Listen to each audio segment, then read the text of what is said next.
Obrigada, senhor presidente. Cumprimento Vossa Excelência, todos os colegas presentes, os funcionários da casa, as pessoas que nos acompanham. Na verdade, me inscrevi para falar a favor, mas vou falar contra. Me inscrevi porque é uma forma de balancear e não sei se vou poder ficar até o final, então vou falar contra. E vou falar contra não por ser uma pessoa contrária ao governo. Muito pelo contrário, quando esse projeto chegou, eu li o projeto, conversei com o deputado Carlão Pignatari, disse para o deputado que eu entendia e entendo que é um projeto que mistura muitos assuntos e que em alguns pontos eu concordo com o projeto, mas ficaria muito difícil votar sim, em virtude dos pontos com os quais eu concordo, havendo no mesmo projeto tantos pontos dos quais eu discordo. Então, eu vou dar um exemplo de um aspecto positivo do projeto. A Procuradoria do Estado poderá transacionar sobre débitos, sentar com a parte devedora, verificar uma maneira possível de pagamento, um parcelamento. Para quem é da área jurídica, isso se trata, sim, de um avanço sem precedentes. Quantas vezes eu vi contribuintes querendo pagar, podendo pagar dentro da sua situação, mas não tendo a oportunidade de fazer uma proposta, de ser ouvido com seriedade. Então, é um avanço. Um outro avanço que o projeto traz, a possibilidade da Procuradoria não recorrer naquelas situações em que os tribunais já pacificaram questão. Todas as pessoas que são da área jurídica sabem que o que atravanca os tribunais, não só os estaduais e os federais, ou seja, os regionais, mas os tribunais superiores, são os inúmeros recursos sabidamente desnecessários, sabidamente ineficazes, sabidamente não passíveis de terem sucesso, que são interpostos quase que por um dever legal. Então, esse projeto exime o procurador, a procuradoria, de interpor recursos desnecessários. Eu gostaria de votar sim a essas duas partes. Eu gostaria de discutir com o governo para melhorar alguns outros pontos. Todos sabem, eu nunca enganei ninguém, eu sou favorável ao enxugamento da máquina pública, sou favorável à desestatização. Porém, eu não posso aprovar e apoiar a extinção de serviços. Serviços, sobretudo, que atingem aquelas pessoas que não têm sindicato, que não têm representantes no sentido de categorias, aquelas pessoas que são usuárias mesmo na ponta. E eu vejo aqui um equívoco por parte do governo, de certa forma também por parte da imprensa, que vem falando em extinção de empresas, fechamento de empresas. O Oncocentro não é uma empresa, o Oncocentro é um hospital. Eu nunca vi extinguir hospital. Hospitais, nós podemos reformular a gestão, nós podemos aprimorar a gestão, mas fechar um hospital que atende a população carente com serviços tão importantes. E no projeto veio como justificativa que os cursos que o Oncocentro dá poderão ser ministrados como se fosse uma atividade exclusivamente acadêmica. Quando quem conhece o Oncocentro, quem esteve lá, sabe que eles, além das próteses, eu fui no dia do abraço ao Oncocentro. Os colegas, creiam em mim, eu não estou inventando. Eu conversei com pessoas que literalmente tiraram a face. Uma senhora me chamou, ela tirou o olho, entendeu? A outra senhora tirou a face.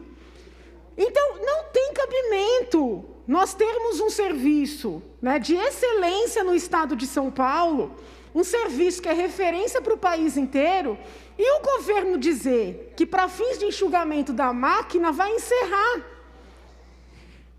Mas vai passar para o HC. O HC também é uma instituição de excelência, mas, com todo respeito, não está dando conta da demanda que tem.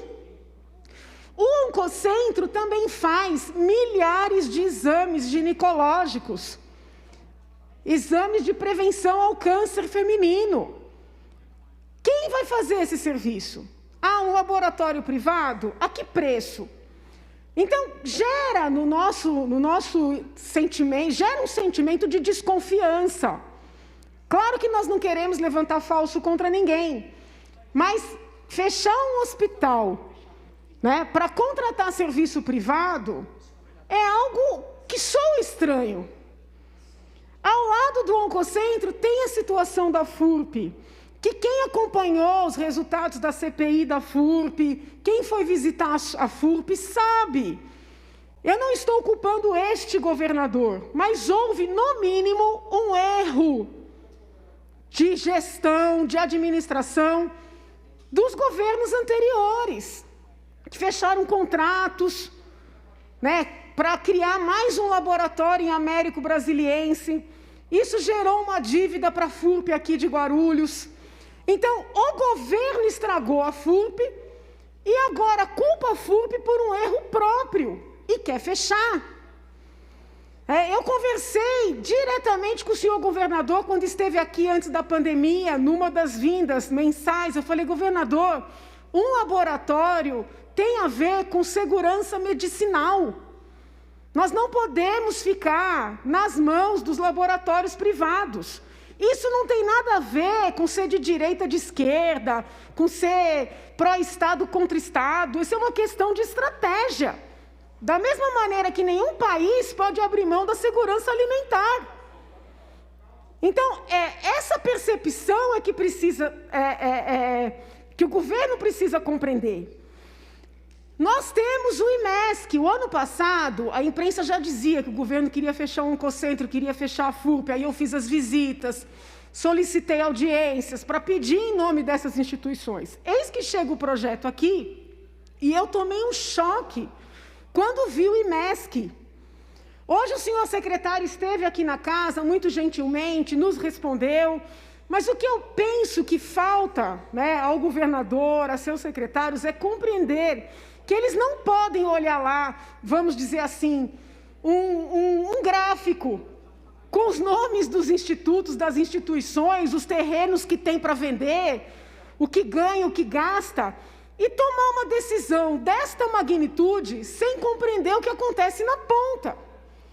Então, o senhor secretário disse, Janaína, a defensoria reclama do IMESC, que o IMESC demora para fazer os laudos. Eu sei que demora, mas eu pergunto, quem é que vai fazer? Quem vai fazer, que instituição vai fazer os mais de 20 mil laudos nas ações de investigação de paternidade, laudos esses que hoje são feitos pelo IMESC? Que instituição vai fazer as perícias de acidentes de trabalho, de incapacidade? Eu peço aos senhores que vão uma manhã, logo cedo, no IMESC, os senhores vão ver aquelas senhoras, muito simples, descendo do ônibus com as suas criancinhas para fazer o exame de paternidade. Existe toda uma triagem, um atendimento social, psicológico. Eu pergunto, um laboratório privado vai atender essa população? Vai fazer as entrevistas para que essas pessoas se identifiquem, para saber se é o potencial pai ou não daquela criança? Eu visitei os laboratórios. Me incomodou sobremaneira, porque o governo insiste que a defensoria já contrata laboratórios privados para fazer esses laudos. Eu estive com o defensor geral, eu fiz uma reunião online com o presidente da Associação dos Defensores. Ambos foram categóricos, no sentido de que apenas o IMESC fornece os laudos para a Defensoria Pública, ou seja, aquelas ações para as pessoas mais carentes, hoje são absolutamente dependentes do IMESC. Extinguindo o IMESC, quem vai atender essa população? Eu trouxe essa questão para o secretário na tarde de hoje. E ele disse o seguinte, que na verdade não é que a Defensoria contrata laboratórios privados, a Defensoria tem a parceria com o IMESC, mas o IMESC contrata laboratórios privados. Eu falei, secretário, não é essa a informação que eu tenho. Ele insistiu que sim. Aí eu pedi para a assessoria fazer contato com o IMESC. A assessoria entrou em contato com o IMESC, entrou em contato com a defensoria novamente. E eles disseram, se precisar, nós vamos aí. Não existe contratação de laboratório privado. Aí o assessor do secretário levantou ali um edital e me mostrou. Claro que eu não tinha condições de ler o edital no momento da arguição, mas eu peguei o número.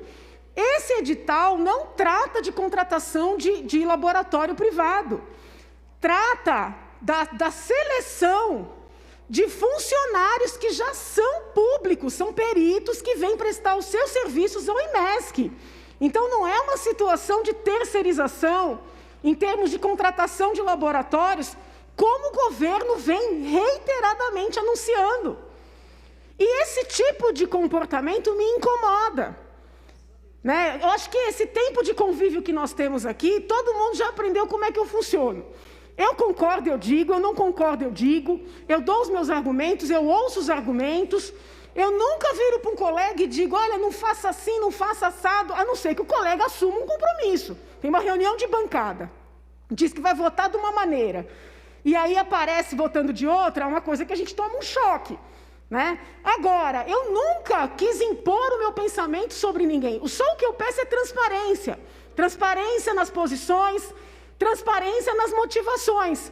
Não me parece certo que o governo diga uma coisa que não está acontecendo. Isso também está se verificando com relação à carga tributária. O governo insiste em dizer, não estamos elevando carga tributária.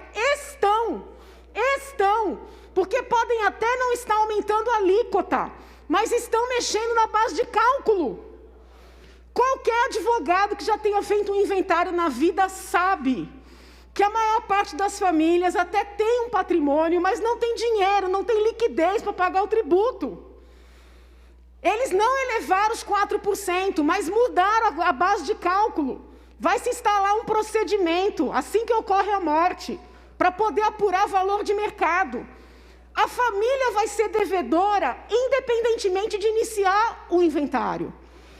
É isso que o governo quer? Tudo bem, é direito do governo propor, é direito dos colegas votarem sim ou votarem não. Não é direito não dizerem isso com todas as letras.